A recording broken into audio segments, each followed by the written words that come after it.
So I mean, going into kind of closing, and hopefully, I know you're from Queens and I'm from Brooklyn, and the Queens and Brooklyn has kind of been like the all time rivals of New York, like forever, right?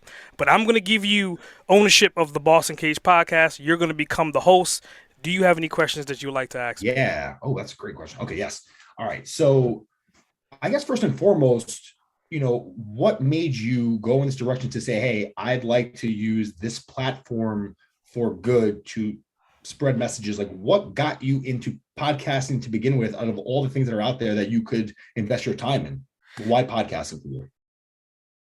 Yeah, I mean, it's a story that behind every story, right? So I mean, long story short is that I had a stroke, and I was always the guy behind the curtain forever. And being the man behind the curtain, I was always like a puppeteer, moving things, and nobody knew I was doing it. So coming out of that stroke, then I had the opportunity to step in front of the actual camera. And at the time, my girlfriend, who is my wife now, was like, okay, it's time for you to come out of the darkness and for you to brand yourself and do what you've been doing for everyone else. So I flipped the coin and I rebranded my name because, again, my original name is Chanel and everyone always jacked up Chanel.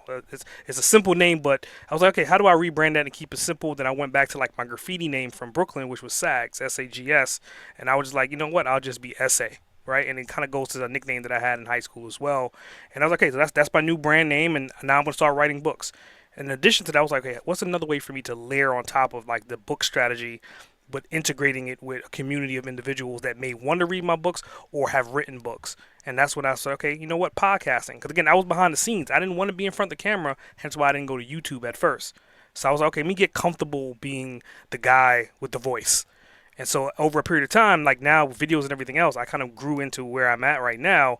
But essentially, it took a period of time for me to adapt and become SA 100%.